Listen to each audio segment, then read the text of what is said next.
अस्सलामुअलैकुम, मैं हूं आपके साथ समिया लियाकत। हम आपको डॉन न्यूज़ में रौनक रमज़ान में सबको खुशामदीद कहेंगे। आपको और हमारा साथ रोज़ाना शाम 6 बजे से 8 बजे तक रहता है और आप सभी जान चुके होंगे कि फ़र्स्ट सेगमेंट हमारा होता है कुकिंग सेगमेंट। अज़ानों के वक्फे के बाद हम हाजिर होते हैं मुअज़्ज़िज़ उलमा किराम के साथ और बात करते हैं दीन के बारे में। तो आइए अपनी रमज़ान ट्रांसमिशन का बाकायदा आगाज़ करते हैं और सबसे पहले कहेंगे शेफ़ ग़ुलाम क़ादिर को अस्सलामुअलैकुम। वालेकुम अस्सलाम। शेफ़ कैसे हैं आप? अल्हम्दुलिल्लाह। क्या हाल चाल हैं आपके? ठीक है। आज हम क्या बनाने जा रहे हैं ये हम शेफ़ से बाद में पूछेंगे, लेकिन कंट्री कौन सा है ये आप जान सकेंगे segment Aftar around the world में।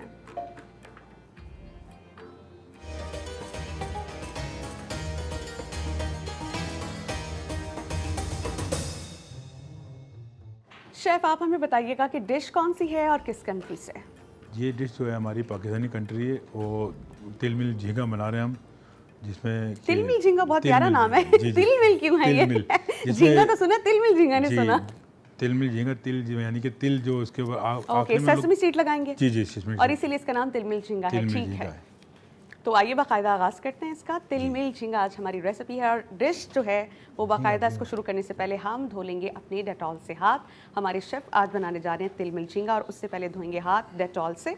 डेटॉल स्किन केयर एक नई प्रोडक्ट है डेटॉल वालों की, जो हमारे हाथों को जरासीम से साफ़ तो रखती है, हमारी स्किन को मॉइस्चराइज्ड सॉफ्ट रखती है और बहुत ही खूबसूरत सी खुशबू होती है। इसका जो स्लोगन है that is beautiful skin is germ free skin. हाथों में जरासीम नहीं होंगे तो स्किन ख़राब नहीं होगी, स्किन ख़राब नहीं होंगी तो पिंपल्स भी नहीं आएंगे। तो अपने हाथ हम धो चुके हैं। शेफ़ ग़ुलाम क़ादिर से हम कहेंगे कि आइए शेफ़ अब हम बाकायदा रेसिपी का आगाज़ करते हैं और सबसे पहले हमें हमारे इंग्रेडिएंट्स बता दें आप।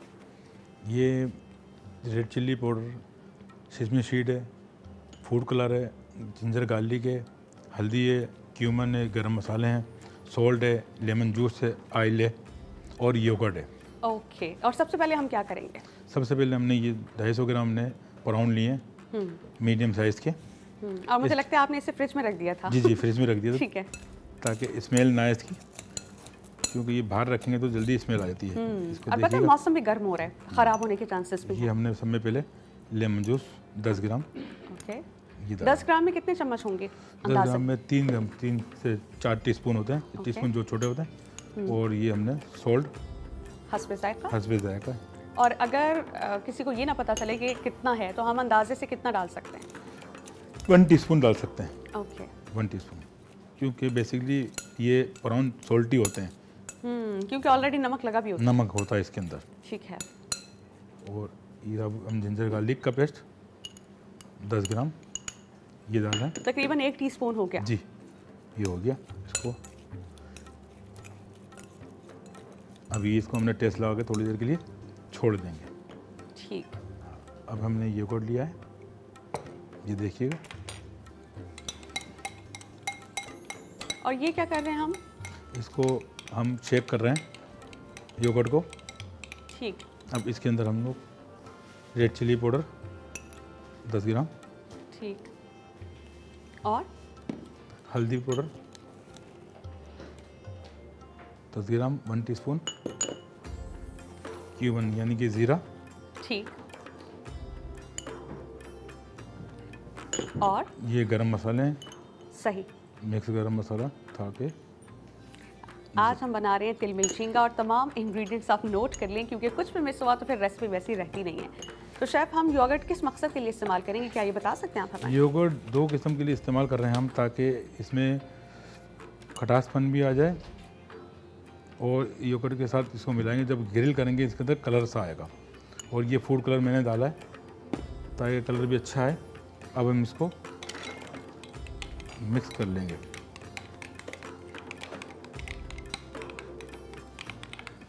ठीक, देखिएगा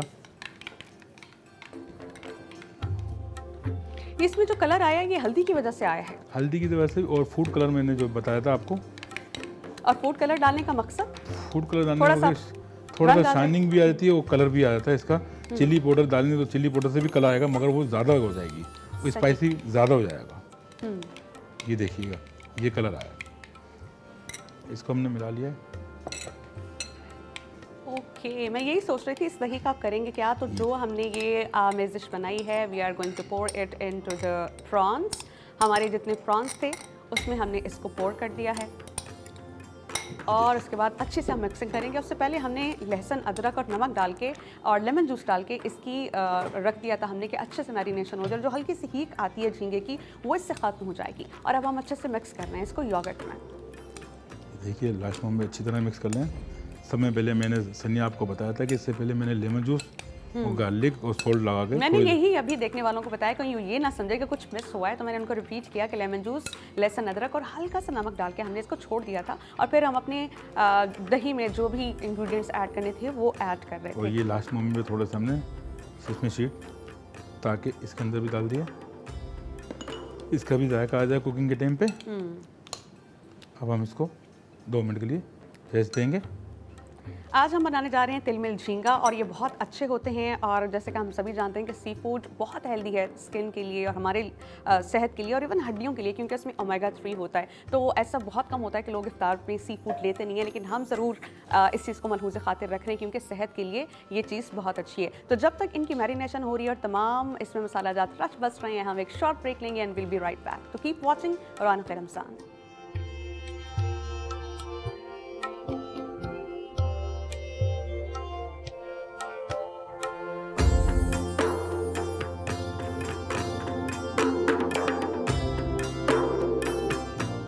वेलकम बैक। हम बना रहे हैं झिलमिल झींगा। मैं कंफ्यूज हो गई थी झींगा कहना है कि नहीं कहना, इतना तिलमिल झींगा। तो इसके ऊपर तिल लगा रहे हैं हम और इसलिए इसका नाम है तिलमिल झींगा। तो मुझे बताइए कि शेफ़ कादिर, आप बड़ी देर से बिजी हैं झींगों के साथ, कर क्या रहे हैं? ये देखिएगा मैंने ये स्टिक ली, बम्बू स्टिक जिसे कहते हैं।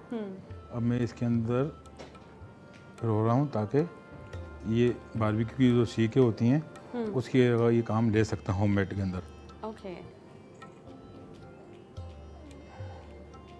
शेफ, इनको जितने साइज़ के ये प्रॉन्स हैं इनको कितना कुकिंग टाइम चाहिए होगा आइडियली, कि हमें पता चले कि बहुत ओवर कुक भी नहीं है और कच्चे भी नहीं रह गए? 10 से 15 मिनट। ठीक, 10 से 15 मिनट हो जाएंगे। और हम इनको फ्राई करेंगे या हम इनको स्टेक करेंगे? ये ग्रिल करेंगे। अगर से आपके पास कोयले वाली ग्रिल है तो उस पर भी पका सकते हैं, नॉन स्टिक ग्रिल है उस पर भी पका सकते हैं, और फ्री पान है उस पर भी बना सकते हैं आसानी से। तीनों ऑप्शन मैंने आपको बताएं। आपने जो इसमें तिल डाले हैं वो नजर क्यों नहीं आ रहे, या उसमें बाद में कुछ करेंगे? क्योंकि इसका नाम है तिल मिल झींगा, तिल मुझे नजर नहीं आ रहे। हालांकि सेसमी सीड जो हमने पोर किए हैं they are very good for health. अगर किसी को कि ब्लैडर का इशू हो तो डॉक्टर्स उनको सजेस्ट करते हैं कि आप तिल का इस्तेमाल करें। इसके अलावा भी ये हमारे बालों के लिए, स्कैल्प के लिए, और जो कहते हैं ना बाल उतरते आ रहे हैं, जड़ों से उतर के हाथों में आ रहे हैं, ये उसके लिए बहुत अच्छा है। ये हमारे स्कैल्प को नरिश्ड रखते हैं और हमारे बाल बिल्कुल अच्छे रहते हैं। तो वो ऐसी चीज़ें जो हम कभी कभार देखते हैं या हमारे बड़ों ने यूज़ की होगी, हमें वो अपनी रूटीन का हिस्सा बनाने चाहिए। क्योंकि जब आप बीमार हो जाएं, डॉक्टर के पास जाएं, इतने बिल्स भरने के बाद डॉक्टर आपको वही कहेंगे जो आपके घर वाले कहते हैं कि फ्रूट्स खाओ, वेजिटेबल्स खाओ, मीट खाओ। हम खुद अपनी सेहत का ख्याल रख लें। तो बताएं अब शेफ, हम क्या करने जा रहे हैं? ये देखिए मैंने ये ऑयल थोड़ा सा ग्रिल पे मैंने लगा देना है ताकि ये चुपके ना। हम कितनी देर तक इसको गर्म करेंगे अपने इस ग्रिल पैन को? पकाने से पहले इसको 5 मिनट पहले हम इसको होल्ड करेंगे, गर्म करेंगे। अभी हमारा ग्रिल गर्म है, हम लगाना शुरू करेंगे। हम ये देखिएगा, आवाज़ भी आ रही है आपके सामने कि ग्रिल हमारी गर्म हो चुकी है। जब ग्रिल ज़्यादा गर्म हो जाए तो हमने इसको स्लो भी कर लेना ताकि हमारे झींगे जले ना।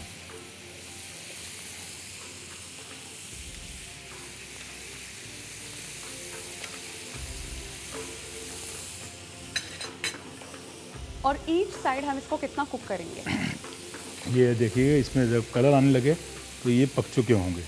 ये ज़्यादा नहीं पकाएंगे, ज़्यादा पकाएंगे तो ये शेफ, हर डिश का एक ना मेन इंग्रेडिएंट होता है जो उस डिश को मुनफरिद करता है। झींगे बहुत से अफसान के हैं, इसमें डिफरेंट क्या है तिल के अलावा?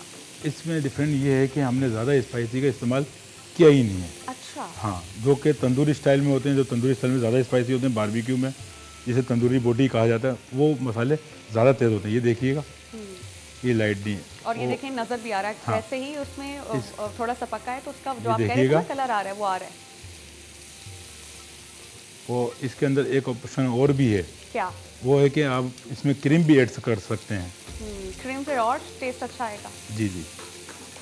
अच्छा, मैं तो अपने देखने वालों को बता दूं, क्योंकि हम रोज़ कुकिंग करते हैं, उसको मैं ब्रीफ भी करती हूँ, कोई चीज़ शेफ़ से या हमसे मिस हो जाए तो हम कोशिश करते हैं आपको बता दें।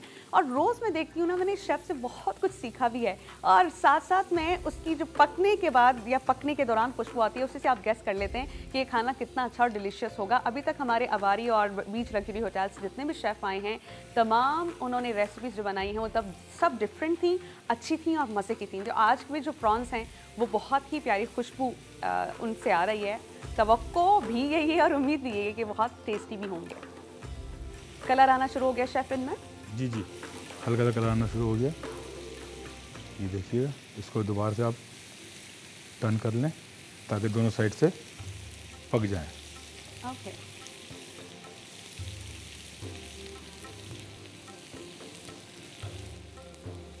पकाते टाइम एक जहन में एक बात रखिएगा, शेफ इनको किसी भी शेप में बना सकते हैं। मिसाल के तौर पर कुछ लोगों को ये गुमान होता है या वहम समझ लें कि ये अच्छे से पके नहीं है, तो क्या इनको हाफ कट करके बटरफ्लाई या ये लीफ शेप दे के इनको पकाया जा सकता है? इंग्रेडिएंट्स वही रखें लेकिन शेप डिफरेंट कर लें। जी, शेप जो डिफरेंट हो सकती है, वो शेल के साथ भी पका सकते हैं। ये बगैर शेल के हैं, वो शेल के साथ भी पक सकते हैं। अच्छा, शेल के साथ तो मुझे नहीं लगता कोई पसंद करता होगा झींगों को, क्योंकि स्किन बाद में होती है, पहले उसके शेल्स होते हैं। शेल ही अगर अच्छे से नहीं पकेंगे तो अंदर से जो उसका मीट है या पल्प है या झींगा है या जो प्रॉन है वो कैसे पकेगा शेफ? वो बेसिकली फॉरेनर लोग जो होते हैं, अंग्रेज लोग, हम लोग पाकिस्तानी तो नहीं खा सकते शेल के साथ, वो खाने में प्रॉब्लम भी होती है और फंसते भी हैं और फंसते हार्ड भी होते हैं अच्छे जी, खासे। हार्ड भी होते हैं। क्योंकि अगर आप इसकी बिल्कुल टेल देखें, ये बिल्कुल जो टेल वाला स्टफ है वही इसकी स्कैल्प का होता है या इसका ये जो कह रहे हैं शेल का होता है जी। तो मुझे नहीं लगता कोई खा सकता है। बिल्कुल ऐसे लगे जैसे आप प्याज के छिलके ये खा रहे देखें हैं ना, सख्त बगैर से। शेल के ये बोनलेस बने हुए, ये राइस के साथ भी खा सकते हैं और उसके बगैर भी खा सकते हैं। ये हमारे प्रॉन तैयार हैं, फिल्मी प्रॉन। ठीक, हमारे तिलमिल झींगा तकरीबन रेडी हो चुके हैं। मैं अब से कुछ ही देर में कोशिश भी करूंगी और अपने प्रोड्यूसर से भी कहूंगी कि अगर वो रेसिपी कार्ड डिस्प्ले करें तो मैं तमाम इंग्रेडिएंट्स आपको बता दूं। इसके अलावा आप हमें कॉल कर सकते हैं at 0800-144-55 पे। You can be a part of this show. अगर कुछ मिस हुआ है या अपनी पसंद की कोई चीज़ बनवाना चाहते हैं शेफ़ से, तो हमारे माहिर शेफ़ मौजूद हैं, आप हमें बता सकते हैं। शेफ़, अब हम क्या करने जा रहे हैं? अब ये देखिएगा, ये जी बिल्कुल, आपको मैं रोकूंगी शेफ़। हमारा इंग्रेडिएंट कार्ड डिस्प्ले हो चुका है। श्रिम्प्स लेंगे 250 grams, garam masala 10 grams, salt to taste, garlic 10 grams, इसी तरह चिली पाउडर लेंगे हम 10 ग्राम्स और इसकी हम करेंगे मैरिनेशन। और इसके अलावा हम लेंगे cumin powder, sesame seed, yoghurt, lemon juice, flour, और इस सब को हम डाल देंगे योगर्ट में। तो अच्छे से मैरिनेशन करने के बाद हम इसको पका लेंगे और जब ये पक के रेडी हो चुके हैं तो हमें कहा जा रहा है हम एक शॉर्ट ब्रेक लेंगे और उसके बाद हम आपको दिखाएंगे कि हम इसकी प्लेटिंग करते कैसे हैं। तो एक ब्रेक के बाद हम आते हैं।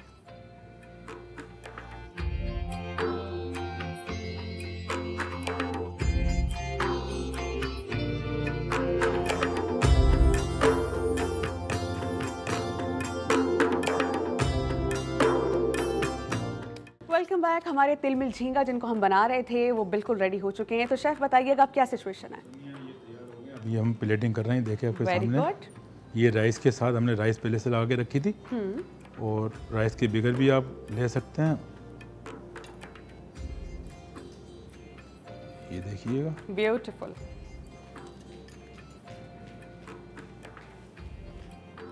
हमारी आज की जो तिल मिल झींगा थी वो तो रेडी हो चुके हैं और हम इनको राइस के साथ सर्व कर सकते हैं और इसके ये अलावा भी देखिए, हम खा सकते हैं। टॉप के ऊपर ये हमने इसकी इसमें टॉपिंग सीड कर भी रहे हैं डाल इसके दिया। साथ।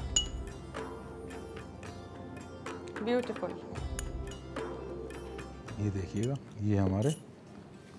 और अब बताइए इसके बाद हमारा जो आज का ड्रिंक है वो क्या है? कॉफ़ी एंड बनाना स्मूदी है। ओके। ये हम अब स्टार्ट कर रहे हैं।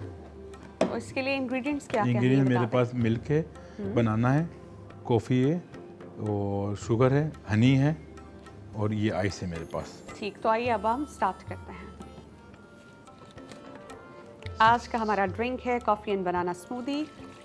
सबसे पहले हमने मिल्क डाला, सबसे पहले 2 हम लीटर। मिल्क पोर करेंगे 1 लीटर। ये और उसके बाद बनाना। बहुत आसान सी रेसिपी है।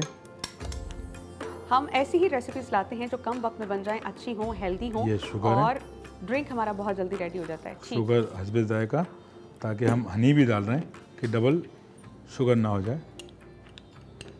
आप हमारा इंग्रेडिएंट कार्ड देख सकते हैं। हम लेंगे इसमें milk, coffee powder, sugar, ice और बनानास और ये कॉफ़ी पाउडर। एंड पे हम डालेंगे इसमें कॉफ़ी पाउडर। जी देखिएगा। और उसके बाद हम इसमें ऐड करेंगे आइस क्यूब्स और फिर हम करेंगे अच्छे से ब्लेंड और फिर उसके बाद हमारा drink within no time ready हो जाएगा। थोड़ा सा हम टच देंगे, इसमें थोड़ा सा हम रूह अफ़ज़ा ऐड करेंगे। रूह अफ़ज़ा ताकि हमारी सेहत के लिए भी अच्छा है, मनपसंद है बच्चों और बड़ों का सभी का, और 100 साल से ज़ायद वक्त से अब तक इसका इस्तेमाल हो रहा है। 35 मुल्कों में इसको यूज़ किया जाता है। ठंडा और फरहत बख्श एहसास रूह अफ़ज़ा से होता है जो भी इसको पीते हैं। तो वो हमने तमाम अपने ड्रिंक्स में इसको बेसिक इंग्रेडिएंट के तौर पर लिया हुआ है।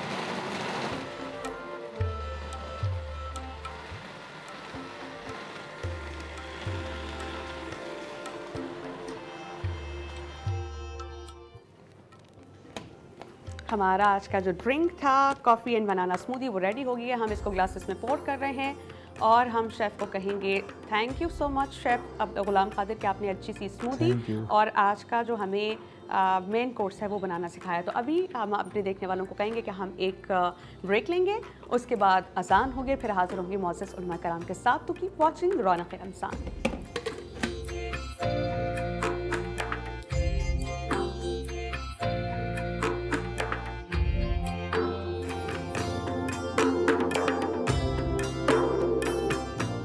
ब्रेक के बाद अपने तमाम देखने वालों को हम खुश आमदीद कहेंगे और आज का जो हमारा उन्वान है वो है शब कदर। जैसे कि हम सभी जानते हैं कि तीसरा अशरा चल रहा है और रमज़ान भी अपने ख़िताम को पहुंचने ही वाला है।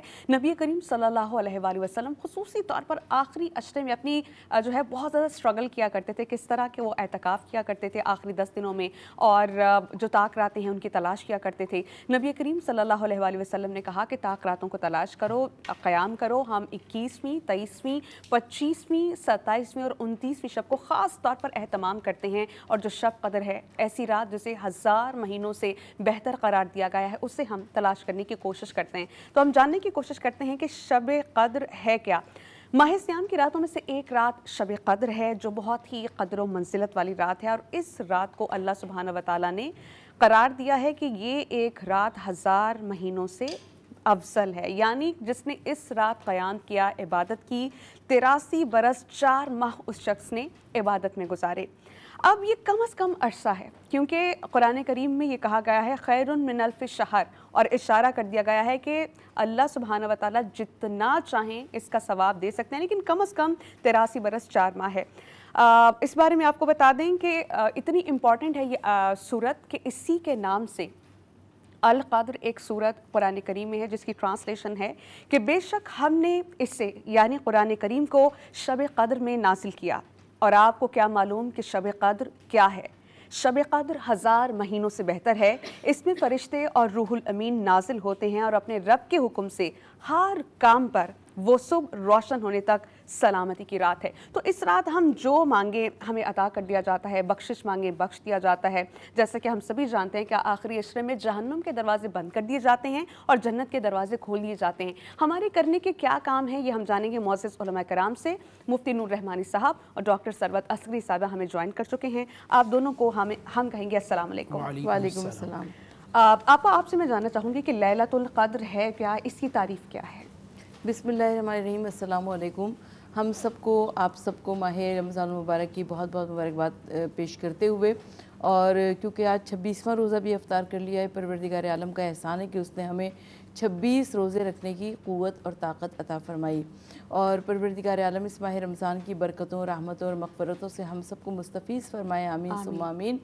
और आपका सवाल शब क़द्र से मुतल्लिक़ है। यकीनन रमज़ानुल मुबारक परवरदिगार आलम की मग़फ़िरत बरस रही है और रब्बुल आलमीन का दस्तरख़ाने रहमत बिछा हुआ है और वो परवरदिगार आलम जो कि ख़ुद मेज़बान है और हम मेहमान हैं। और पाक परवरदिगार आलम पहला अशरा अशर रहमत, दूसरा अशरा अशर मग़फ़िरत, तीसरा अशरा जहन्नुम से निजात यानी आज़ादी है। अच्छा, जब तीसरे अशरे की बात आती है तो जो आखिरी ताक़ रातें हैं उनमें से कोई सी भी ताक़रात शब क़द्र हो सकती है। और शब क़द्र की बड़ी अहमियत और अज़मत है, इसलिए कि अल्लाह रब्बुल इज़्ज़त और उसके रसूल ने शब क़द्र की अहमियत बहुत ज़्यादा बताई।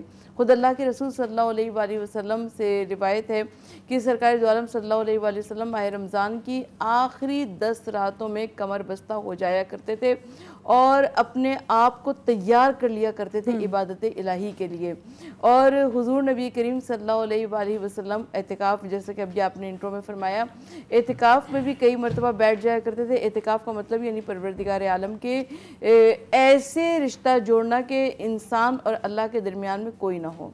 मुफ्ती साहब, आपसे मैं जानना चाहूँगी कि लैलतुल क़द्र की फ़जीलत क्या है अहादीस की रोशनी में, और कुरान भी इस अहम महीने में नाज़िल हुआ, तो हमें बताइए। नहमदुहु व नसल्ली अला रसूलिहिल करीम, अम्मा बाद, फ़अऊज़ु बिल्लाहि मिनश शैतानिर रजीम, बिस्मिल्लाहिर रहमानिर रहीम। क़ाल अल्लाहु तआला फ़िल क़ुरआनिल मजीद वल फ़ुरक़ानिल हमीद, इन्ना अंज़लनाहु फ़ी लैलतिल क़द्र वमा अदराका मा लैलतुल क़द्र, लैलतुल क़द्रि खैरुम मिन अल्फ़ि शहर। सदक़ल्लाहुल अज़ीम व सदक़ रसूलुहुन नबियुल करीम। तमाम तारीफ़ें अल्लाह सुब्हानहु व तआला के लिए और दुरूद सलाम अल्लाह के रसूल हम सब के आका हुज़ूर मोहम्मद मुस्तफ़ा सल्लल्लाहु अलैहि वसल्लम। शब क़द्र, शब कहते हैं रात को। क़द्र का एक माना जो उलमा ने लिखा है वो ये भी है कि इस रात में फ़रिश्तों का आसमान से इतना नुज़ूल होता है कि ज़मीन तंग हो जाती है। क़द्र का एक माना तंगी का भी है, नहीं कम होना, गुंजाइश से ज़्यादा हो जाना। आसमान से एक रवायत के मुताबिक जिब्रील अमी के साथ 70,000 फरिश्ते इस रात में उतरते हैं। बहन का सवाल था लैलतुल क़द्र किसे कहते हैं? खुद कुरान ने कहा वमा अदराका मा लैलतुल क़द्र, तुम क्या जानो लैलतुल क़द्र क्या है। लैलतुल क़द्र खैरुम मिन अल्फ़ि शहर, ये 1000 महीनों से अफजल है।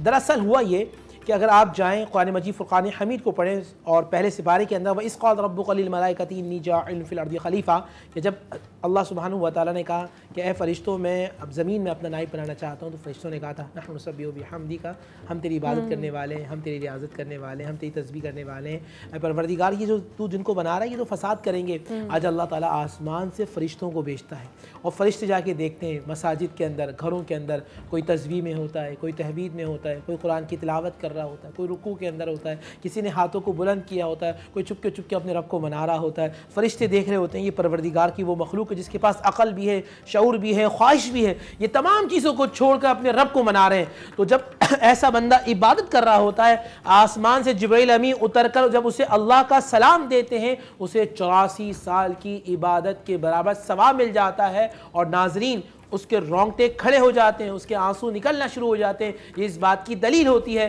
कि अल्लाह ताला ने उसका नाम जहन्नुम वालों से निकाल कर जन्नत वालों में डाल दिया है। तो इस रात में इबादत अल्लाह के नबी सल्लल्लाहु अलैहि वसल्लम किस तरह किया करते थे? सहाबा कहते हैं कि नबी अलैहिस्सलाम, नहीं मैं आपको मफ़हूम बता रहा हूँ कि नबी इस्लाम अपनी पीठ को ज़मीन पर नहीं लगाते थे।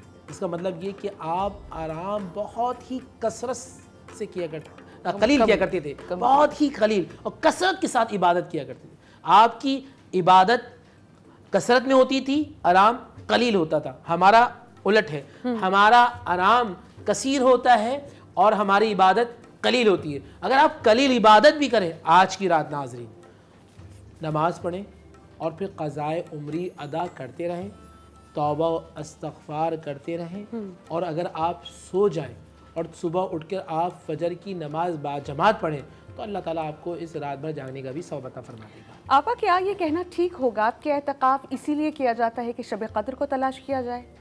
हो सकता है कि ये कहना बिल्कुल ठीक हो, इसलिए कि ये जो माह रमज़ान का आखिरी अशरा ये बहुत ज़्यादा अहमियत का हामिल है। और जब ये बहुत ज़्यादा अहमियत का हामिल है तो इसके अंदर हमें अल्लाह ताला से के हुजूर में गिरियाज़ारी करनी है, तज़र्रो करना है और रब्बुल आलमीन को मना लेना है। अब जब परवरदिगार आलम को मनाने की बात आएगी तो उसके लिए हमको एतिकाफ़ भी करना पड़ेगा, उसके लिए हमको नमाज़ें भी पढ़नी पड़ेंगी, उसके लिए हमको, और रोज़े से तो होते ही बेहतरीन मौका है। तो हो सकता है कि इसीलिए हम एतिकाफ़ करते हों, लेकिन ये एतिकाफ़ दर हकीकत अल्लाह से और बंदे का डायरेक्ट रब्ता है। मुफ्ती साहब, आप हमें ये बताइएगा कि ये रात हमें क्यों अता की गई, और क्या ऐसा भी है कि हमसे पहले लोगों को भी इस तरह की कोई रात मुयस्सर थी? बिस्मिल्लाहिर्रहमानिर्रहीम। देखिए, नबी इस्लाम एक तज़किरा कर रहे हैं एक पिछली उम्मतों का कि एक शख्स था जिसने 1000 महीने अल्लाह की राह में जिहाद किया, एक शख्स ने 1000 महीने अल्लाह की बारगाह में इबादत की। तो सहाबा के दिल में ये हुआ, परवरदिगार हमारी उम्र तो 60 साल है, हम तो हज़ार महीने जो है वो सजदे और क़याम में और अल्लाह की बारगाह में तिलावत नहीं कर सकते, तो क्या होगा? फिर आसमान से फ़रिश्ते उतरे, यानी जिब्राईल अमीन उतरे, कुरान की आयत लेके आए कि ए हबीब, जो इस रात में इबादत करेगा अल्लाह उसे 84 साल के इबादत के बराबर सवाब देगा। इससे पहले ये कभी किसी उम्मत पर जिब्राईल अमीन नहीं उतरे, ना शीश की उम्मत पे, ना सालेह की उम्मत पे, ना इसहाक़ की उम्मत पे, ना दाऊद की उम्मत पे, ना याकूब की उम्मत पे, ना इब्राहीम की उम्मत पर। जिब्राईल अमीन उतरते हैं मोहम्मद रसूलुल्लाह की उम्मत पर। तो हमें चाहिए हम इस रात का एहतमाम करें और इस रात में रब्बे ज़ुल जलाल को मनाएँ, गिड़गिड़ाएँ और अल्लाह सुब्हानहू व तआला की बारगाह में तौबा इस्तिग़फ़ार करें। अच्छा, आप मुझे ये बताइएगा कि इस रात को जो बहुत अहम है, इसे छुपाया क्यों गया है? इसे मख्फी रखने का कोई मकसद? देखिए, मख्फी इसलिए रखा गया कि अगर मुझको ये बता दिया जाता कि शब 21 है या शब 23 है या शब 25 है या शब 27 है या शब 29 है, तो हम तमाम के तमाम अफराद जो थे उसी एक रात पे अपनी तवज्जो मुर्तकिज़ कर लेते, यानी इतनी स्ट्रगल ना करते, हाँ, मेहनत ना करते, जद्दोजहद ना करते ना। तो अब जब छुपा दिया गया तो, और आखिरी ताक़रातों में, आखिरी अशरे की ताक़रातों में अब हमको शब 21 को भी अमाल करने हैं, शब 23 में भी करने हैं, शब 25 में भी करने हैं, शब 27 में भी करने हैं, शब 29 में भी करने हैं। तो जब हम अल्लाह रब्बुल इज़्ज़त के हुजूर में गिरिया उज़ारी करते हैं तो परवरदिगार आलम को ये बहुत पसंद होता है। हज़रत अबू हुरैरा रज़ियल्लाहु ताला अन्हु से मरवी है कि नबी करीम सल्लल्लाहु अलैहि वसल्लम ने फरमाया कि जिस शख्स ने शब क़द्र में अजर व सवाब की नीयत से इबादत की, उसके साबिक़ा तमाम गुनाह माफ़ कर दिए जाते हैं। ये कितनी अहम है, इसकी फ़जीलत क्या है, ये मज़ीद जानेंगे एक ब्रेक के बाद। आप देखते रहिए रौनक़ रमज़ान।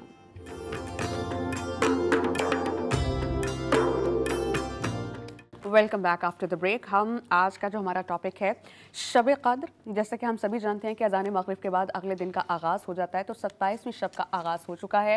आज इबादत की रात है और ये कहा जाता है कि ऐसा नहीं है कि लेट नाइट आपको क़याम करना है, जैसे ही मग़रिब का वक्त शुरू होता है तो शब का आगाज़ हो जाता है। हमें एहतमाम करना चाहिए और कोशिश करनी चाहिए कि इस रात को हम ज़ाया ना करें। मिसाल के तौर पर हो सकता है कि अभी आपने इबादत करनी हो, अल्लाह सुब्हानहू व तआला ने अपनी रहमत फ़रिश्तों के ज़रिए भेजनी हो, लेकिन अगर आपने किसी का दिल दुखा दिया, कुछ गलत कह दिया, झूठ बोल दिया, तो फिर वो आपकी शब ज़ाया होने के इम्कानात हैं। हम इसको बचाएं कैसे, इसको मज़ीद बेहतर कैसे बनाएं और कौन से अमाल करें कि अल्लाह सुब्हानहू व तआला हमसे राज़ी हो जाएं, ये हम जानेंगे अपने मुअज़्ज़ज़ उलमा कराम से। हमारे साथ मौजूद हैं मुफ्ती नूर रहमानी साहब और डॉक्टर सरवत अस्करी साहिबा। आपा, मैं आपसे सवाल करना चाहूँगी कि अगर हमें ये रात मिले, अगर अल्हम्दुलिल्लाह अल्लाह सुब्हानहू व तआला ने हमें ज़िंदगी दी है, हमें ये रमज़ान देखना नसीब किया, रोज़े हमने रखे, ये इंशाल्लाह आज की शब भी हम सबको मिलेगी। अगर शब क़द्र हमें मिलती है तो हमें क्या अहम इबादत, ज़िक्र अस्कार करने चाहिए? देखिए, सबसे पहला तो गुस्ल है। गुस्ल जो है ना, इंसान को तय्यब व ताहिर करता है, मानवी तौर पर भी और जिस्मानी तौर पर भी। तो आज की रात की इबादत में सबसे पहले, शब क़द्र की इबादत में सबसे पहले आज हमको गुस्ल करना है। गुस्ल के बाद ज़ियारत इमाम हुसैन अलैहिस्सलाम पढ़नी है और उसके बाद 2 रकअत नमाज़ पढ़नी है, जिसमें 1 मरतबा सूरह अलहम्द और 7 मरतबा सूरह कुल हुवल्लाहु अहद पढ़कर और 70 मरतबा इस्तिग़फ़ार करना है। तो परवरदिगार आलम इरशाद फरमाता है कि यकीनन अभी तुम लोग जानमाज़ से उठने नहीं पाओगे कि तुम्हारे तमाम तर गुनाह माफ़ हो जाएंगे। अच्छा, शब क़द्र के तमाम तर अहम अमाल में एक अहम अमल जो है वो है मसाइल दीनी, मसाइल शरिया का सीखना। हम लोग क्योंकि मसाइल से दूर रहते हैं और मसाइल शरिया को सीखना नहीं चाहते हैं, लेकिन आज की शब के बेहतरीन अमाल में ये एक अमल है कि आप मसाइल शरिया को सीखें। कोई वाज़ और नसीहत का एहतमाम करें, कोई दर्स व तदरीस का एहतमाम करें, कोई लेक्चर का एहतमाम करें, और कोई कुछ भी नहीं कर सकता है, कहीं कुछ भी नहीं कर सकता तो वो कम अज़ कम अपने मोबाइल पर कोई वीडियो देख ले, कोई कुछ ऐसा देख ले जिसकी वजह से उसको महसूस ये हो कि उसने कोई मसाइल सीखे हैं, कुछ दीन का इल्म सीखा है। और उसके अलावा दुरूद बर मोहम्मद वाले मोहम्मद, इसका बहुत ज़्यादा अजर सवाब बताया गया। मुफ्ती साहब, आप हमें ये बताइएगा कि अगर आज जैसे कि ज़िक्र अस्कार करने की भी रात है, आपने क़ज़ाए उम्री का जिक्र किया, और कौन सी अहम इबादत हम करें? नबी करीम सल्लल्लाहु अलैहि वसल्लम ने क्या हिकमात दिए हैं जो इस रात को पाए तो वो कौन सा अमल करें? बिस्मिल्लाहिर्रहमानिर्रहीम।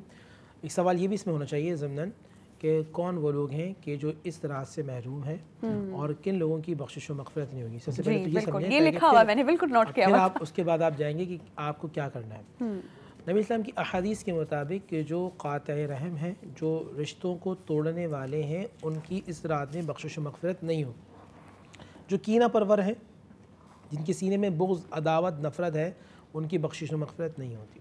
इसी तरह जो वालिदैन के नाफरमान हैं उनकी बख्शिश व मग़फ़िरत नहीं होती। जो अल्लाह के साथ किसी को शरीक करते हैं उनकी बख्शिश नहीं होती। जो आदि शराबी हैं उनकी भी बख्शिश व मग़फ़िरत नहीं होती।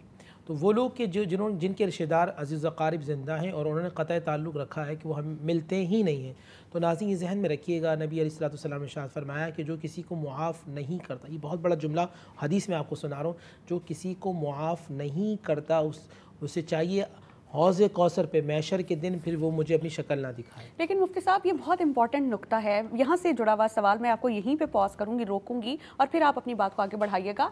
आप मुआफ़ करने का कह रहे हैं, अगर कोई शख्स किसी को सच्चे दिल से मुआफ़ कर भी दे, उसे ताल्लुक़ इस्तेवार करना चाहे वही इज़्ज़त का, अगला बंदा ही उस तरह से रिस्पॉन्ड ना करें और फिर आपके अगेंस्ट ना वो खुद हैं बल्कि और भी लोग हैं जो आपकी तज़हीक करें, ऐसे में हमारा मज़हब क्या कहता है? बिस्मिल्लाहिर्रहमानिर्रहीम। देखिए ज़हन में रखिएगा, अल्लाह सुब्हानहू व तआला ने मुझे रिश्ते जोड़ने का मुझे हुक्म दिया है। मैं जब किसी से ताल्लुक़ रखता हूँ, मैं मिसाल के तौर पे आपसे मिलता हूँ, अगर मैं तवक्को रख के मिलूँ कि मैं जिस तरह रिस्पेक्ट आपको दे रहा हूँ आप भी रिटर्न मुझे देंगे, तो ये आप अल्लाह के लिए नहीं मिल रहे बल्कि आप अपनी इज़्ज़त के लिए मिल रहे हैं। ठीक। जब आप अल्लाह के लिए मिल रहे हैं तो आपके दिलो दिमाग में ये बात बैठनी चाहिए कि मुझे इस बंदे से कुछ लेना ही नहीं। अच्छा, और अगर आपको ऐसा करने के बाद जवाबन इंसल्ट मिले, तज़हीक मिले, तो फिर अल्लाह की रज़ा समझ कर उस पर राज़ी रहें?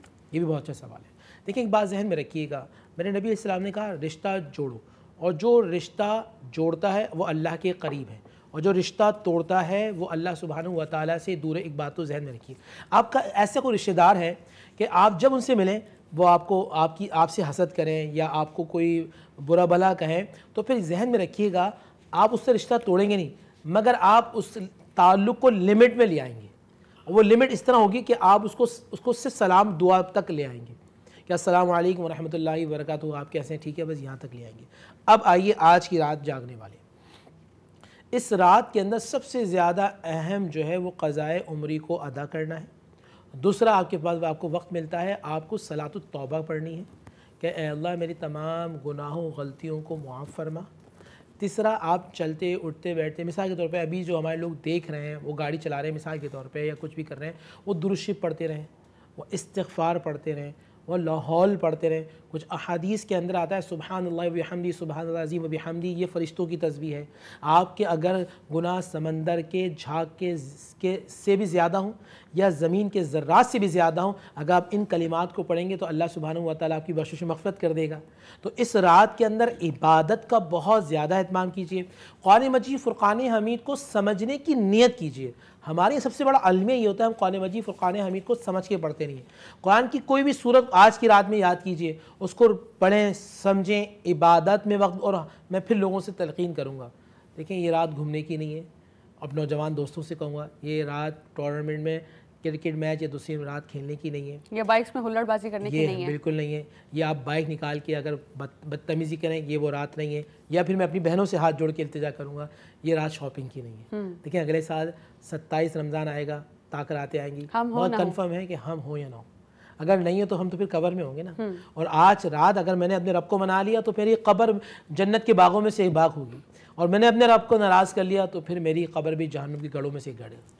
हज़रत अनस रज़ी अल्लाह तआला अन्हु से रिवायत है कि रसूल खुदा सल्लल्लाहु अलैहि वसल्लम ने लैलतुल क़द्र की फ़जीलत बयान की और फरमाया कि शब क़द्र को जिब्राईल अमीन अलैहिस्सलाम फ़रिश्तों के झुरमट में ज़मीन पर उतरते हैं और हर उस शख्स के लिए दुआए मग़फ़िरत करते हैं जो खड़े बैठे यानी किसी भी हाल में अल्लाह सुब्हानहू व तआला को याद कर रहा है। तो आपको अल्लाह को आज बहुत याद करना है, जैसे कि मुफ्ती साहब ने कहा कि मना लेना है, राज़ी करना है, तो आज यही आप सबका मकसद होना चाहिए। इस पर मज़ीद बात करेंगे एक ब्रेक के बाद। आप देखते रहिए रौनक रमज़ान।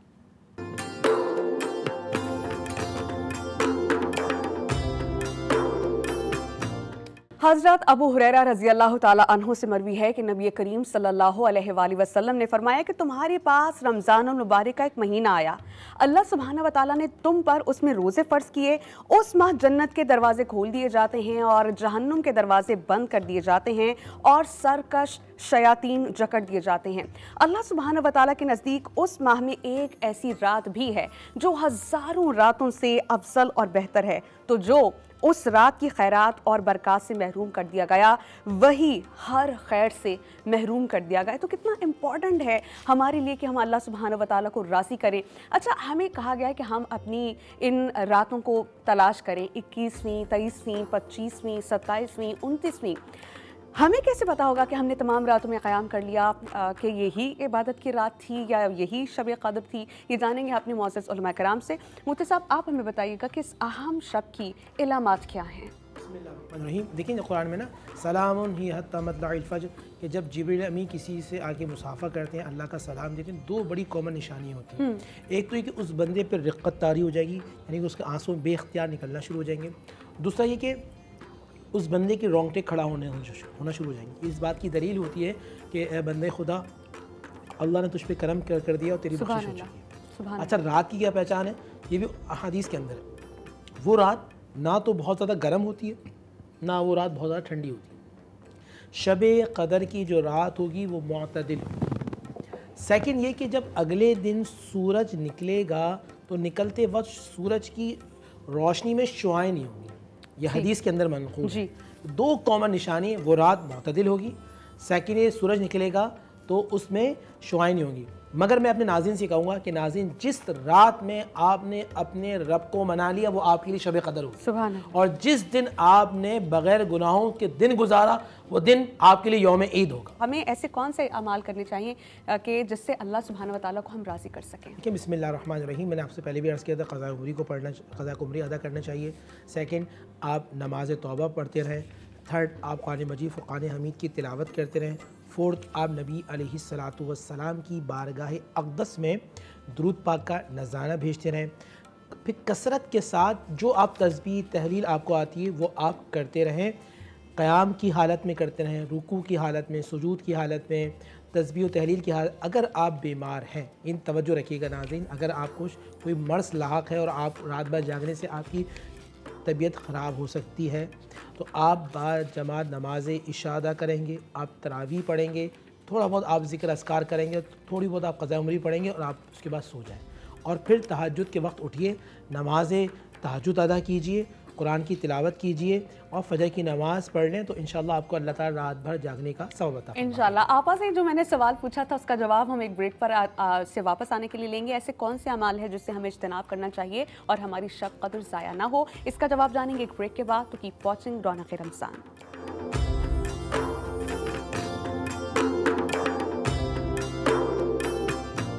हज़रत अनस रज़ियल्लाहु ताला अन्हु से रिवायत है कि नबी करीम सल्लल्लाहु अलैहि वसल्लम ने फरमाया है कि शब क़द्र यानी ये मुक़द्दस रात अल्लाह सुब्हानहू व तआला ने फ़कत हज़रत मोहम्मद सल्लल्लाहु अलैहि वसल्लम की, यानी मेरी उम्मत को, उन्होंने ऐसे कहा कि मेरी उम्मत को, यानी हज़रत मोहम्मद सल्लल्लाहु अलैहि वसल्लम की उम्मत को ये रात उन्होंने अता फरमाई है।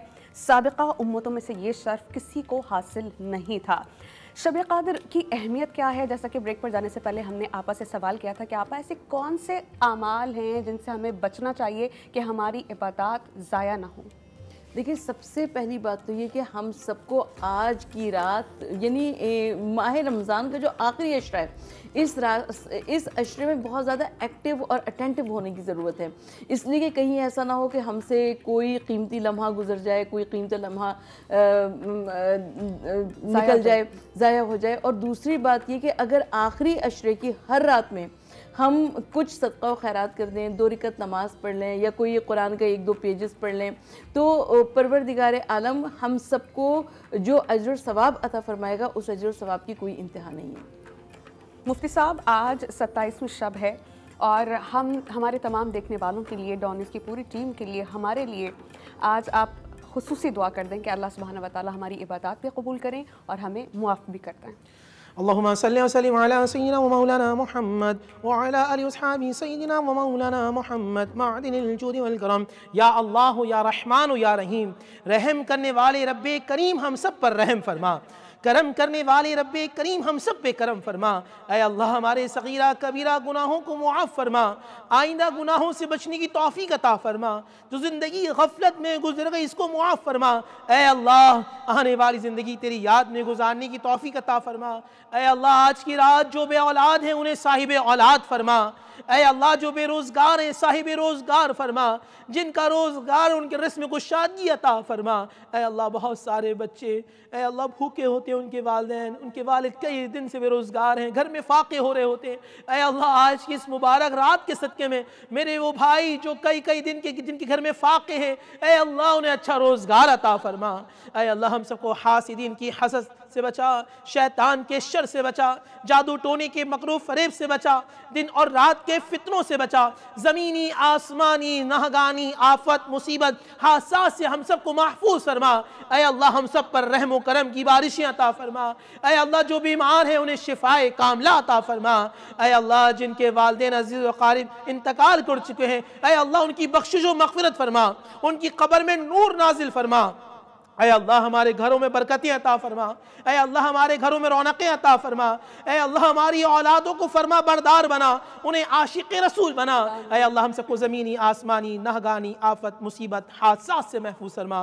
रब्बना आतिना फ़िद दुनिया हसना व फ़िल आखिरी हसना वक़िना अज़ाबन नार वक़िना अज़ाबल हश्री वक़िना अज़ाबल क़ब्री वक़िना अज़ाबल मीज़ान व अदख़िल जन्नत मअल अबरार या अज़ीज़ो या गफ़्फ़ार या रब्बल आलमीन। वसल्लल्लाहु मुहम्मदिही व आलिही व अस्हाबिही अजमईन बिरहमतिका या अरहमर राहिमीन बिहक़्क़ि ला इलाहा इल्लल्लाहु मुहम्मदुर रसूलुल्लाह सल्लल्लाहु अलैहि व सल्लम।